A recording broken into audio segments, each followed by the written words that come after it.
तकदीर का खेल।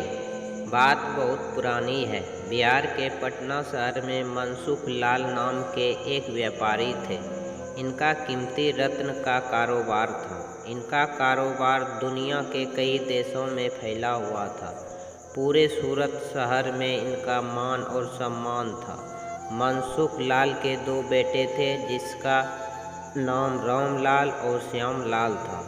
रामलाल को दौलत और रुतबे का बहुत घमंड था, जबकि श्यामलाल एक शरीफ और सुलझा हुआ इंसान था। घमंड के साथ साथ रामलाल में ईर्ष्या और बेईमानी जैसे अवगुण भी थे। समय के साथ साथ मनसुख लाल की उम्र बढ़ती जा रही थी। ऐसे में उनके दोनों बेटों ने कारोबार में पिता का अधिक से अधिक हाथ बटाना शुरू कर दिया था। कुछ समय के पश्चात मनसुख लाल चल बसे और कारोबार का पूरा भार रामलाल और श्यामलाल के कंधों पर आ गया। बड़ा भाई होने के नाते रामलाल ने व्यापारिक फैसलों में अपनी मर्जी की चलानी शुरू कर दी।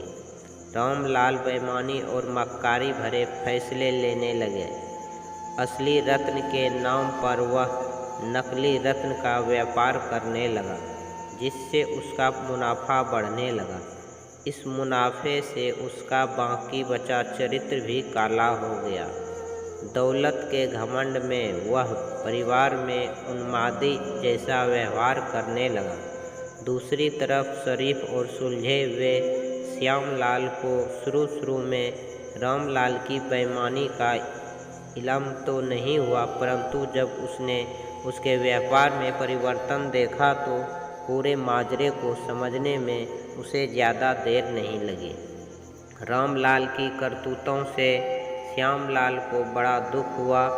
उसने रामलाल को समझाने और सही रास्ते पर लाने की कोशिश भी की, परंतु वह नाकाम रहा। उल्टे रामलाल श्यामलाल से खफा हो गया और व्यापार में बंटवारे का बहाना ढूंढने लगा। बंटवारे में भी उसने बेईमानी की साजिश रची, घर में कलह का माहौल पैदा किया। अंततः रामलाल अपनी साजिश में सफल रहा और श्यामलाल के हिस्से के व्यापार पर भी वह कब्जा कर बैठा। रामलाल के व्यवहार से दुखी होकर श्यामलाल ने शहर में दूसरी जगह अपना ठिकाना बनाया और रत्न के अपने व्यापार को नए सिरे से शुरू किया। ईमानदारी की नींव पर शुरू हुआ। श्यामलाल का व्यापार जल्दी ही चल निकला। एक तरफ जहां श्यामलाल की ख्याति देश और विदेश में बढ़ने लगी, वहीं दूसरी तरफ रामलाल की करतूतों की पोल खुलने लगी थी। नकली रत्न के व्यापार के कारण रत्न बाजार में रामलाल की साख को जोरदार धक्का लगा और उसके व्यापार का दायरा सिमटने लगा। अंततः नौबत यहाँ तक आ गई कि बाहर क्या, अपने शहर का भी कोई व्यापारी रामलाल का नाम लेने से भी तौबा करने लगा। अब तो नौबत यहाँ तक आ गई कि रामलाल को धन के अभाव में अपना घर, दुकान, सामान तक बेचना पड़ रहा था। जल्दी ही रामलाल के हाथ से सब कुछ निकल गया और वह परिवार सहित सड़क पर आ गया। अब रामलाल को अपने किए पर पछतावा हो रहा था, परंतु उसकी तकदीर ने जो खेल खेल दिया था, उससे आसानी से पीछा आना उसके लिए संभव नहीं था। दूसरी तरफ श्यामलाल की तकदीर का खेल था, जिसकी बदौलत वह रंक से राजा बन गया था।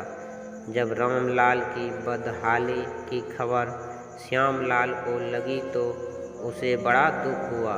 पुरानी बातों को भूलकर वह भागा भागा अपने बड़े भाई रामलाल के पास पहुंचा और रामलाल के लाख मना करने के बाद भी उसने परिवार सहित अपने पास ले आया।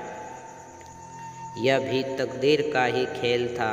कि जिस भाई के साथ रामलाल ने बदसलूकी कर उसे सड़क पर पहुंचा दिया था, वही भाई आज उसे सड़क से उठाकर अपने घर में ले आया था। इस कहानी से यह शिक्षा मिलती है कि तकदीर कब किसका साथ क्या खेल खेल दे, इसका अंदाज़ा कोई नहीं लगा सकता।